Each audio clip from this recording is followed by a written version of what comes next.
Hi friends, welcome to my channel. Today நம்ம சமையலில் இட்லி தோசைக்கு என்ன சட்னி வைக்கலான்னு ஒரே யோசனையாக இருக்குங்களா? கவலையை விடுங்க ஃப்ரெண்ட்ஸ். அதுக்காக பார்த்தீங்கன்னா நம்ம இன்றைக்கி ஒரு சூப்பரான சட்னி தான் பண்ண போகிறோம். தக்காளியை வச்சு செட்டிநாடு ஸ்டைலில் ஒரு சூப்பரான கார சட்னி பண்ண போகிறோம். அது ரொம்ப சிம்பிளாக எப்படி செய்யலாம்னு வாங்க நம்ம வீடியோவில் போய் பார்க்கலாம்.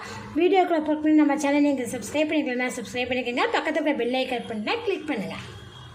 பாத்திரத்தில் 1 டீஸ்பூன் அளவுக்கு எண்ணெய் விட்டுக்கலாம். எண்ணெய் சூடானது 1 டீஸ்பூன் அளவுக்கு ஜீரகம்,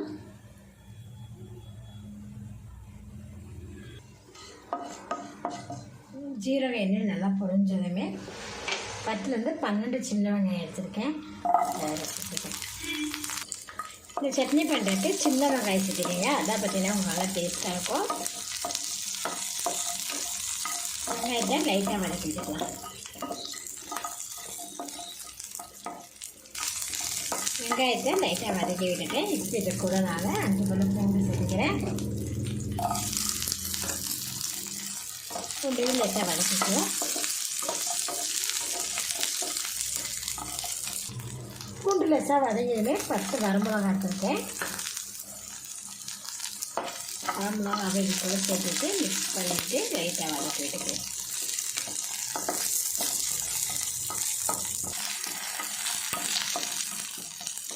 லோ ஃப்ளேம்லேயே வரமிளகாய் வதக்கி விட்டதுக்கப்புறம் 2 டீஸ்பூன் அளவுக்கு தேங்காய் துருவல் அதையும் சேர்த்துக்கலாம். இந்த தேங்காயோட பச்சை வாசம் போகிற அளவுக்கு நல்லா மிக்ஸ் பண்ணிவிட்டு வதக்கிக்கலாம். தேங்காயோட பச்சை வாசம் போகிற அளவுக்கு பாருங்கள், அந்த அளவுக்கு நல்லா வதக்கி விட்டுருக்கேன். இப்போ இது கூட பார்த்திங்கன்னா தக்காளி பழம் பார்த்திங்கன்னா நான் பச்சை எடுத்துருக்கேன்.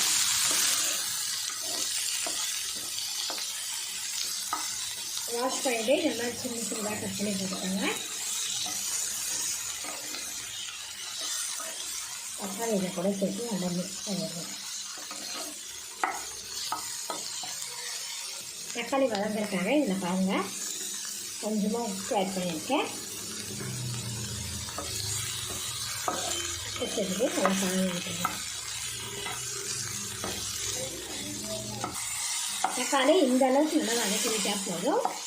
பாருங்க, இந்த அளவுக்கு நான் வதக்கிட்டேன். இப்போ இது கூட அது பெரிய அளவுக்கு புதினா இலைகள்,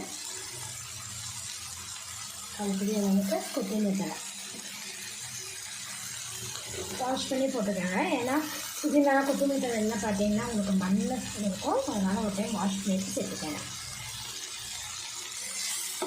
கொத்தமல்லியை புதினா தழையை சேர்த்துட்டு நல்லா கலந்து எடுத்துக்குவோம்.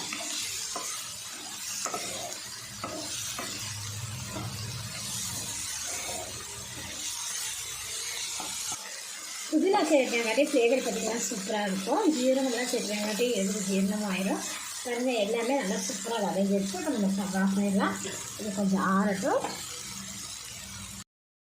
மிக்ஸி ஜாரில் சேர்த்திட்டேன். இப்போ இது கூட பார்த்திங்கன்னா சட்னிக்கு தேவையான அளவுக்கு சால்ட் ஆட் பண்ணிக்கலாம்.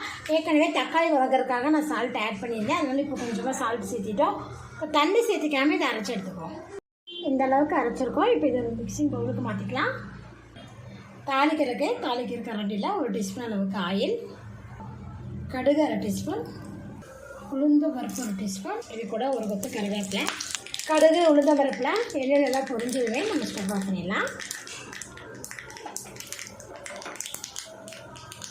அரைச்சி வச்சுருக்க சட்னியில் நான் தாளிப்பு ஆட் பண்ணிடுவேன்.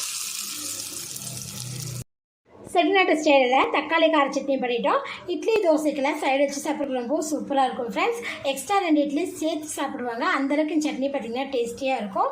நீங்களும் இது போல் ட்ரை பண்ணி பாருங்கள். இந்த வீடியோ பிடிச்சினா லைக் பண்ணுங்கள். மறக்காம நம்ம சேனலை சப்ஸ்கிரைப் பண்ணிக்கோங்க. நன்றி.